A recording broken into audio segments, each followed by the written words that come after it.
tradição, comunhão, alegria, palavra que ensina a amar. É Deus sempre conosco, de dia, de noite, disposto a andar. É Deus sempre conosco, de dia, de noite, disposto a andar. Escola dominical, na vida é presente, é tradição, compromisso, é alegria da gente. É tradição, compromisso, é alegria da gente. Não perca a hora, vamos embora. Jesus quer transformar nossa história. Não perca a hora, venha-se embora. Jesus quer transformar sua história. Fé no caminho, serviço e missão.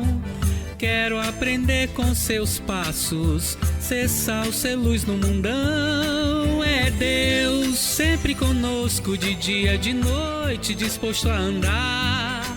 É Deus sempre conosco, de dia e de noite, disposto a andar. Escola dominical, na vida é presente, é tradição, compromisso, é alegria da gente.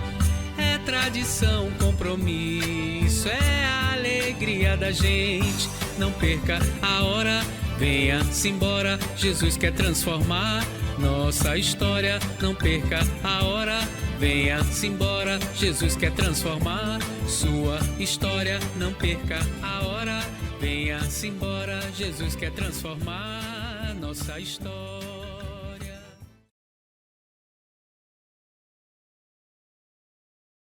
Olá, meu nome é Bruno Miranda. Vamos a mais uma Escola Bíblica Dominical. Irei falar sobre o Evangelho de Cristo com enfoque no trabalho. Oremos. Querido Deus, obrigado por mais esta oportunidade de adorarmos a Ti e aprendermos mais da Tua Palavra. Nos ajuda a discernir esse tempo. Em nome de Jesus. Amém. Antes de focarmos no assunto de hoje, vamos rever um pouco a escola bíblica dominical anterior. A nossa comunidade de fé deve ser uma cidade construída sobre o monte. O mundo precisa ver em nossa comunidade o que a vida pode ser em toda a beleza sob o senhorinho de Jesus Cristo. É importante termos congregações que falam do Evangelho, amam a vizinhança e transformam a comunidade em todos os lugares. Somente o Evangelho nos capacita a construir juntos uma cidade alternativa que tem os mesmos propósitos de Deus. Hoje o foco é o Evangelho de Deus para o nosso trabalho. Não há um milímetro em todo o domínio da nossa existência humana a respeito do qual Cristo, que é soberano acima de tudo, no qual não clame, é meu. Cristo é soberano sobre cada área da vida, sobre o nosso trabalho, não é diferente disto.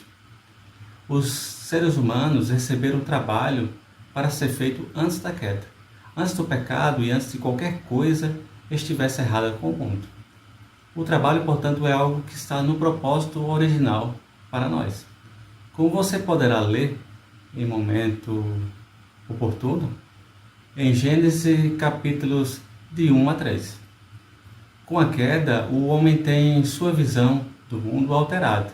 Ele não vê de forma correta, mas modificada. Sua cosmovisão foi alterada. As pessoas têm uma visão básica de como o mundo funciona, mas poucos têm uma cosmovisão que seja internamente consistente ou cuidadosamente analisada. A maioria das pessoas construiu a sua cosmovisão com base em uma variedade de experiências e fontes. Todas as cosmovisões incorporam alguma verdade e têm raízes na realidade. Do contrário, elas não seriam críveis ou úteis para seus adeptos, uma vez que muitas delas também têm alguma sobreposição com o cristianismo. E é bem possível que os cristãos sejam enganados por elas. Enganados por alguma das cosmovisões criadas no mundo, para subscrever crenças cristãs.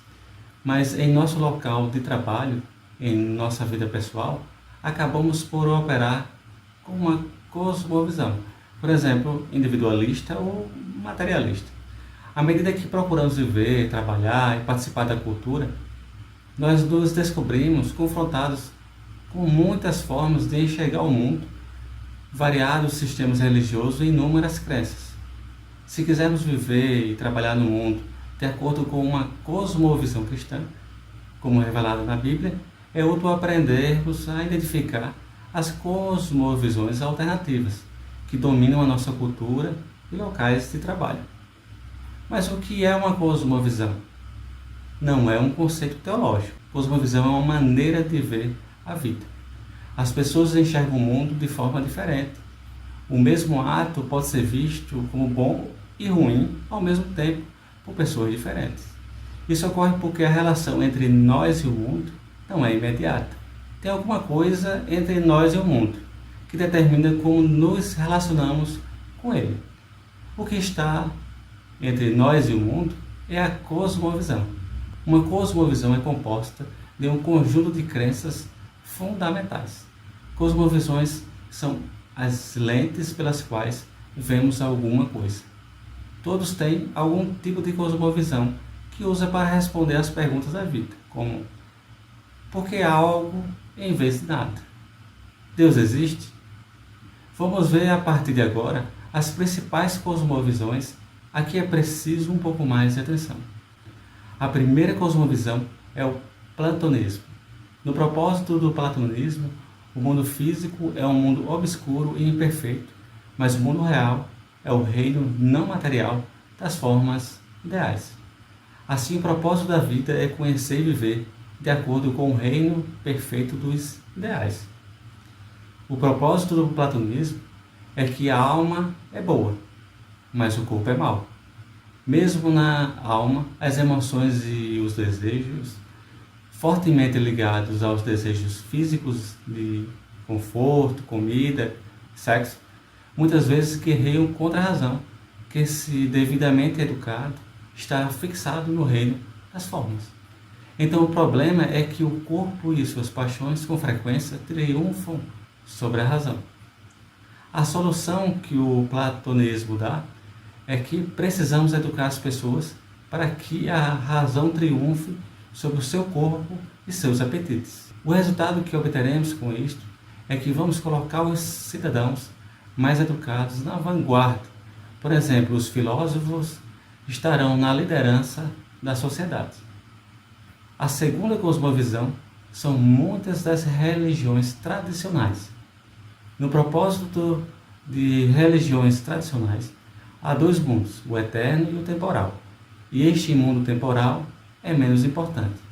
Nosso propósito é viver uma vida boa e moral e nos preparar para a eternidade. O propósito de religiões tradicionais é o fracasso moral e a falta de virtude. Uma vez que não vivemos a vida ideal que deveríamos, o mundo tem problemas. Assim, a solução de muitas das religiões tradicionais vem com o auxílio divino e a ajuda da comunidade religiosa. Ou seja, fazemos o nosso maior esforço moral para nos tornarmos pessoas boas e virtuosas que amam a família e ajudam o mundo. Isso nos prepara para o mundo vindouro. Embora possa parecer para muitos, não é bem esse o entendimento cristão. O entendimento cristão, falarei por último, que será a sétima cosmovisão.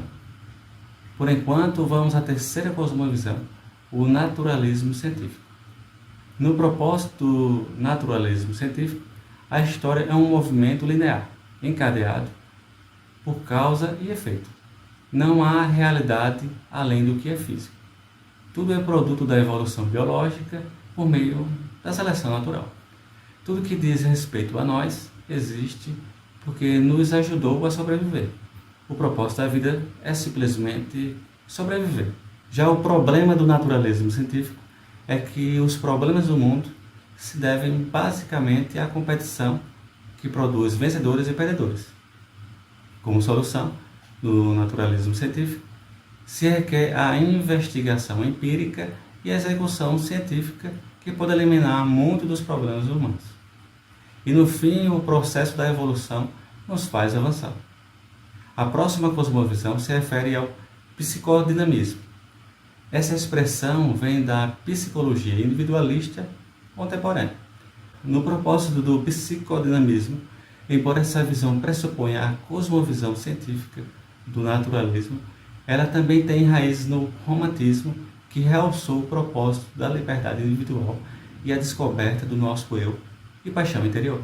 O problema do psicodinamismo é que os seres humanos são constituídos de desejos primitivos básicos por prazer e o entendimento de que esses desejos precisam ser limitados para que se viva em sociedade.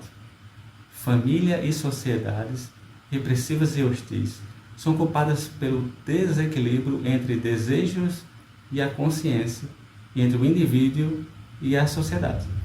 O psicodinamismo, então, propõe como solução tornarmos conscientes dos nossos verdadeiros desejos e os satisfazermos o máximo possível, sem infringir a liberdade dos outros e fazer o mesmo.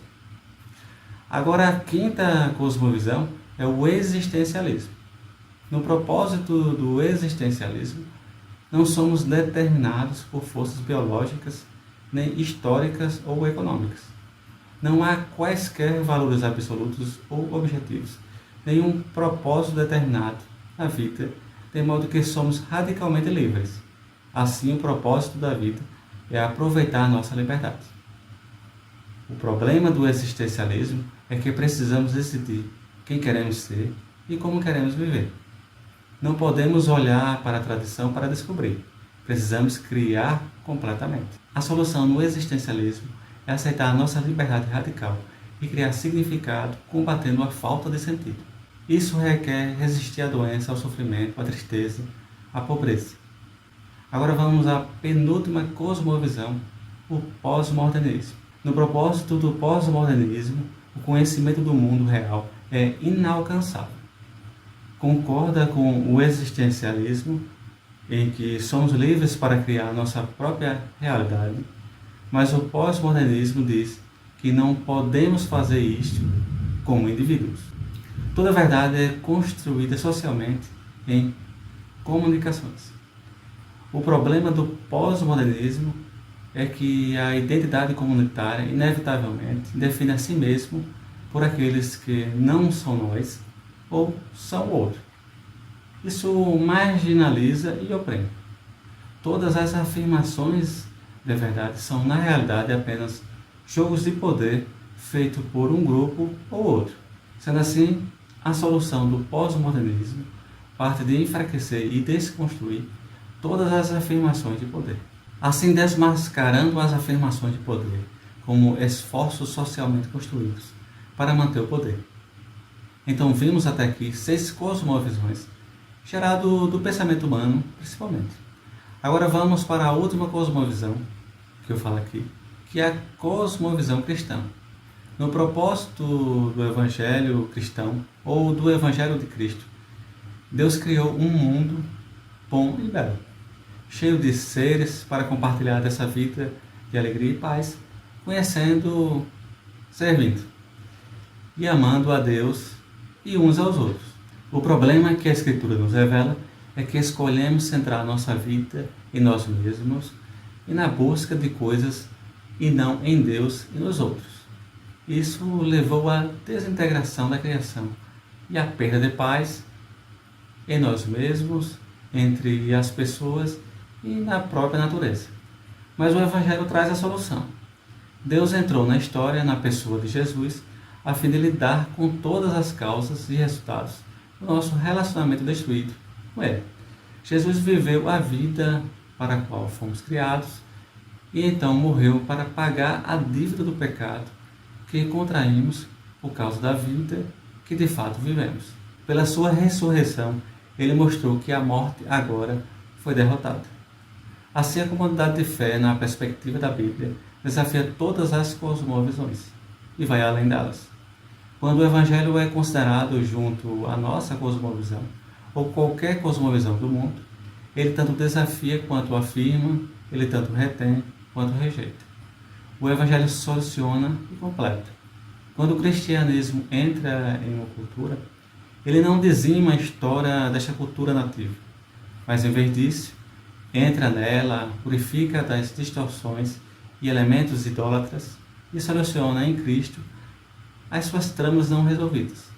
Não podemos deixar de participar da cosmovisão da nossa cultura, da nossa geração particular. Mas o Evangelho muda o modo de olharmos para tudo. Devemos olhar para tudo, incluindo o nosso trabalho, e decidir o que manter como bom e rejeitar aquilo que é distorcido.